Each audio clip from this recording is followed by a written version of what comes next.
Magandang araw mga kaibigan. Bigyan natin ng reaction, opinion itong post ni Congressman Leandro Ligarda Libeste. Sabi niya, yung issue against sa kanya, yung ibinenta daw niya yung shares niya sa franchise sa solar na hindi nagpaalam sa Kongreso, iniimbestiga ng ombudsman. Ito na, Meralco na mismo ang sumagot sa issue. Okay, from Meralco Power Gen Corporation or MGen. MGen did not acquire any share in SPBC. Ito yung solar company ni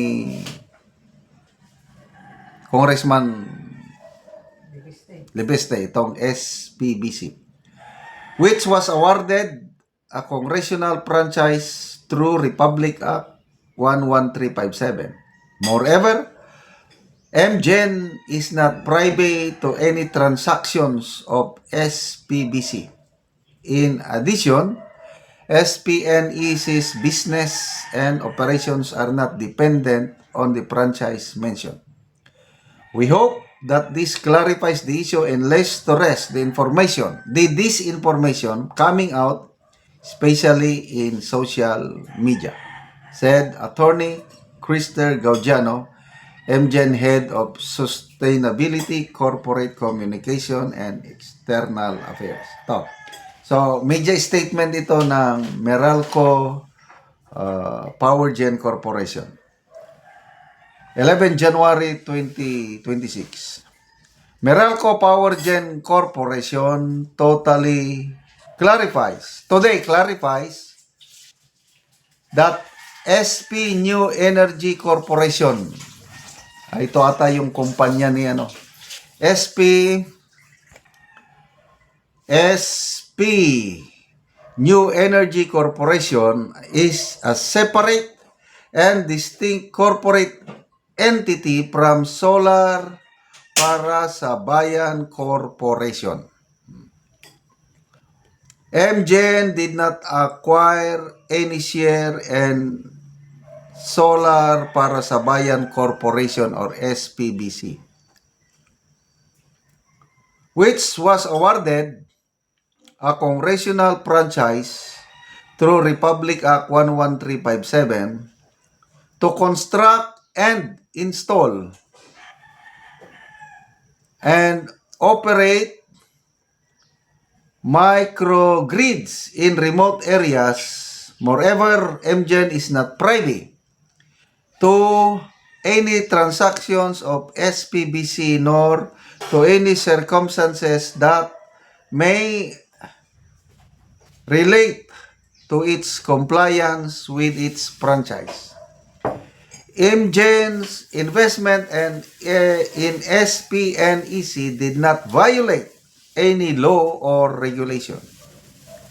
As publicly listed entity, the transactions of SPNEC, including the entry of MGen through its affiliates, have been scrutinized and approved by the Philippine Stock Exchange and the Securities and Exchange Commission.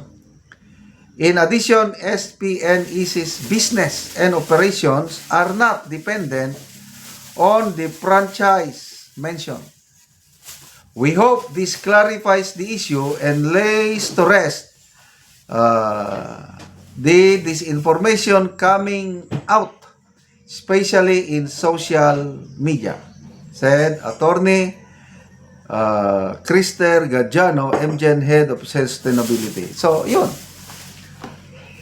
Kasi, sinasabi ng mga kritiko, kasama na si Ombudsman Boying Rimulya, na batang-bata pa lang daw itong si Congressman Libeste, nininegosyo niya na ang franchise.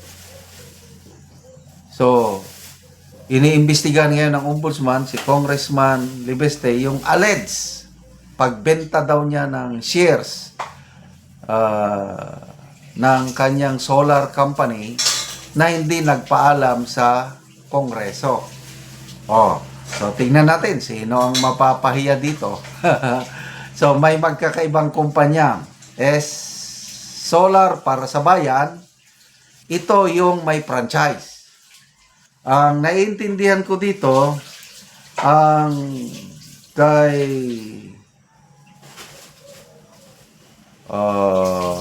Congressman Libeste ay itong SP New Energy Corporation. So yung franchise, nakakuha ng franchise, walang benta, wala. Kaya ito sana yung sasagutin ni Congressman Libeste sa January 26. Kailang nauna na ang Meralco na walang naibenta. Kasi imposible naman na very obvious naman kung franchise. Wag kang, once na naibigay sa iyo yung authority, sa iyo lang yun. Wag mong ibenta, wag mong talagang masisisanti ka, mapaparusahan ka kung gagawin mo yun. Hindi naman 8-8 si Congressman Libeste na i-violate niya ang terms and condition ng franchise. So, tingnan natin. Ang bilis ng ombudsman na mag-imbestiga. Ang problema is corruption sa iba't ibang hanay ng gobyerno, lalo na sa DPWH. Ngayon, ang iniimbestigan, itong si Congressman Libeste na nagbulgar sa Cabral Files. Grabe talaga, no? Only in the Philippines. But, laban lang, Congressman Libeste. Nasa likod mo ang mas marami sa taong bayan. Nagpapasalamat tayo po.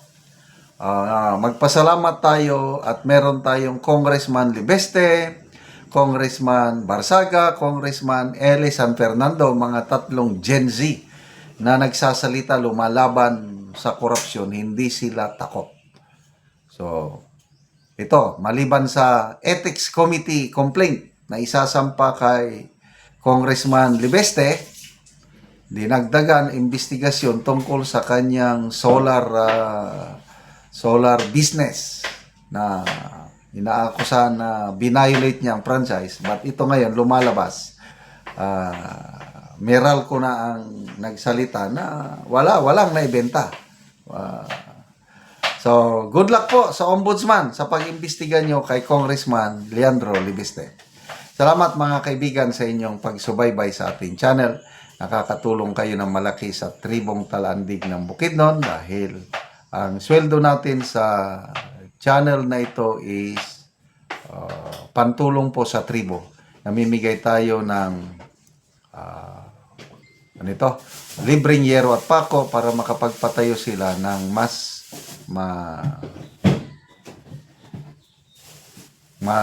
maayos na tirahan. Panoorin nyo ang video na ito. Ni ang gihatag namo nga yero. Kung ikarga lang og motor.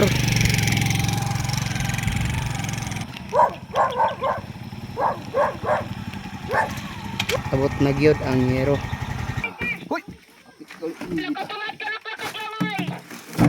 Abaka lang gyud ang gipang bugkos.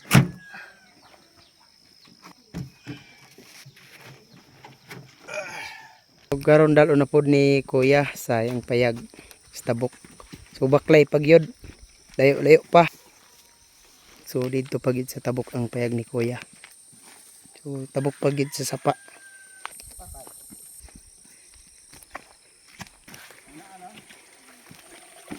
Karon awat na gyud si Kuya sa payag. So mo na ni ang payag ni Kuya nga kuanan karon, atupan karon. Giapid-apid na ang mga trapal.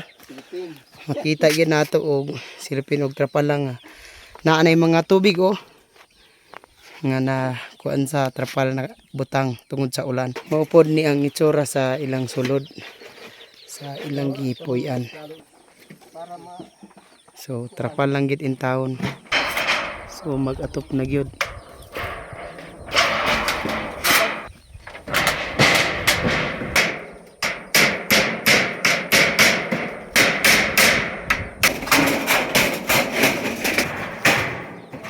Ora kinagkasinabot.